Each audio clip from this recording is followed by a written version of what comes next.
Assalamualaikum warahmatullahi wabarakatuh. Perkenalkan, nama saya Halim Hakim. Saya mewakili dari kelompok 7 yang menerangkan bab tentang pengembangan karir mata kuliah manajemen sumber daya manusia.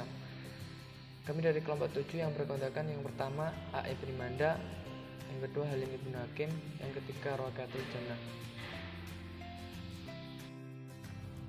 Selanjutnya presentasi tentang subbab pembahasan tentang pengembangan karir. Yang pertama, tujuan pengembangan karir yang akan dijelaskan oleh Halim Ibnu Hakim. Bismillahirrahmanirrahim. Yang pertama A, ada yang berkaitan tentang tujuan pengembangan karir. Berkaitan dengan pembahasan tentang tujuan pengembangan karir pegawai, ada beberapa para ahli bidang manajemen yang menjelaskan tentang pengembangan karir. Yang pertama, Rifai mengungkapkan sebagai berikut: tujuan dari seluruh program pengembangan karir adalah untuk menyesuaikan antara kebutuhan dan tujuan karyawan dengan kesempatan karir yang tersedia di organisasi saat ini dan di masa yang akan datang. Karena itu, usaha pembentukan sistem pengembangan karir yang dirancang secara baik akan dapat membantu karyawan dalam menentukan kebutuhan karir mereka sendiri dan menyesuaikan antara kebutuhan karyawan dengan kebutuhan organisasi. Komitmen dalam program pengembangan karir dapat menunda keusangan sifat atau keadaan dari sumber daya manusia yang memberatkan organisasi. Berdasarkan penjelasan di atas, turunan di atas, dapat disimpulkan bahwa seorang pegawai merupakan orang yang paling berkepentingan dalam proses kegiatan pengembangan karir. Bila mereka atau pegawai sendiri memperhatikan tampilan dan sikap tidak proaktif dalam pengembangan karir, mustahil mereka akan mendapatkan kesempatan untuk pengembangan karir tersebut. Yang kedua, yaitu ahli bernama Handoko mengungkapkan sebagai berikut: tujuan pengembangan karir pegawai adalah 1. Untuk menjamin para karyawan yang tidak dipromosikan bahwa mereka masih bernilai akan dipertimbangkan untuk promosi selanjutnya bila mereka kualifikasi. Yang kedua, untuk menjelaskan mengapa mereka tidak terpilih. Yang ketiga, untuk menunjukkan apa kegiatan-kegiatan pengembangan karir yang harus diambil. Dari penjelasan ketiga tersebut dapat disimpulkan bahwa yang paling mengetahui tentang kelebihan maupun kelemahan seorang pegawai adalah atasan mereka sendiri atau atasan mereka langsung. Yang kedua, faktor yang mempengaruhi pengembangan karir yang dijelaskan oleh Rokatul Jannah. B. Faktor yang mempengaruhi pengembangan karir. Menurut Hasto Djoko Nur Utomo dan Meilan Sudarto, memberikan 9 contoh faktor yang mempengaruhi terhadap pengembangan karir. Di antaranya yaitu 1. Hubungan pegawai dan organisasi secara ideal, yaitu hubungan pegawai dan organisasi berada dalam hubungan yang saling menguntungkan. Kedua, personelnya pegawai manajemen karir, yaitu pegawai terganggu dengan adanya pegawai yang mempunyai personalitas menyimpang. Ketiga, faktor eksternal dalam aturan manajemen karir.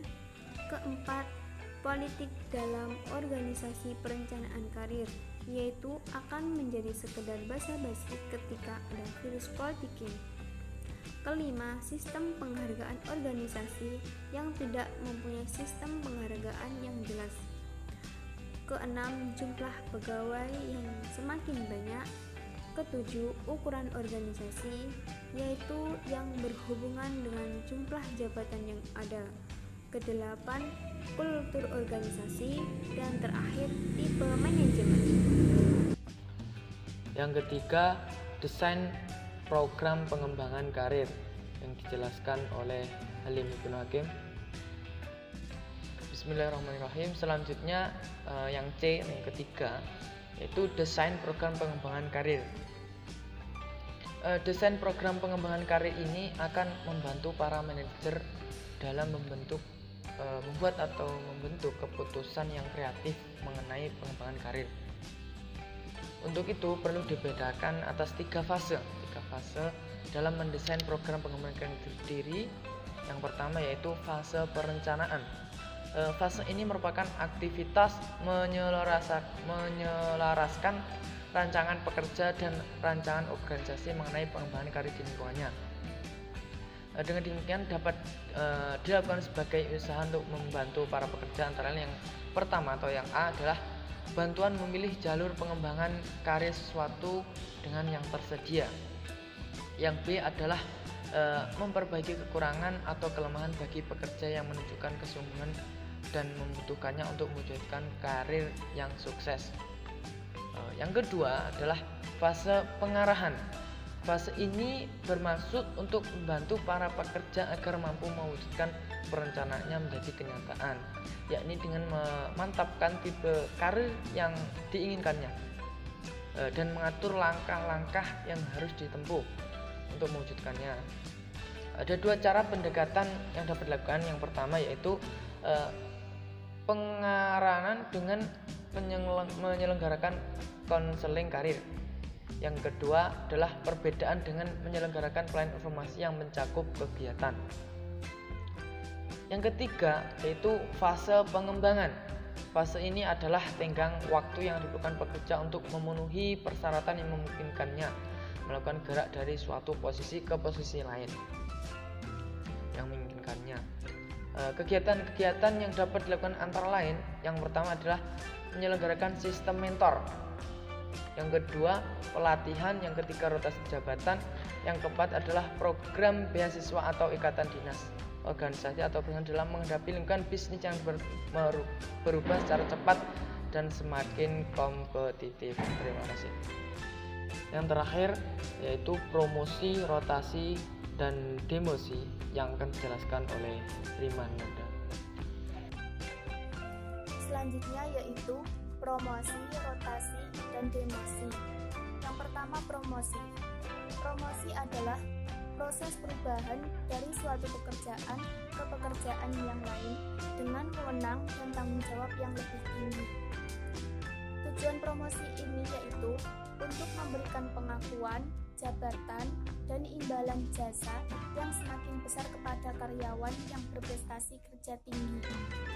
Perusahaan perlu melakukan promosi untuk mempertinggi semangat kerja karyawan dan menjamin stabilitas karyawan. Selanjutnya rotasi. Rotasi yaitu perputaran pekerjaan atau perpindahan posisi baik secara vertikal maupun horizontal. Dengan adanya rotasi ini, maka karyawan tidak akan merasa bosan dengan pekerjaannya. Selanjutnya demosi. Demosi merupakan salah satu bagian dari pengembangan karyawan secara formal untuk menciptakan kompetisi antar sesama karyawan. Dalam demosi juga terdapat sanksi atau penurunan jabatan, kewenangan, fasilitas, status, dan bahkan gaji sebagai bentuk hukuman agar belajar memperbaiki kualitas diri. Penjatuhan demosi ini selain untuk pembelajaran juga dimaksudkan untuk menghindari kerugian perusahaan yang lebih besar karena telah salah menempatkan karyawan pada posisinya saat ini.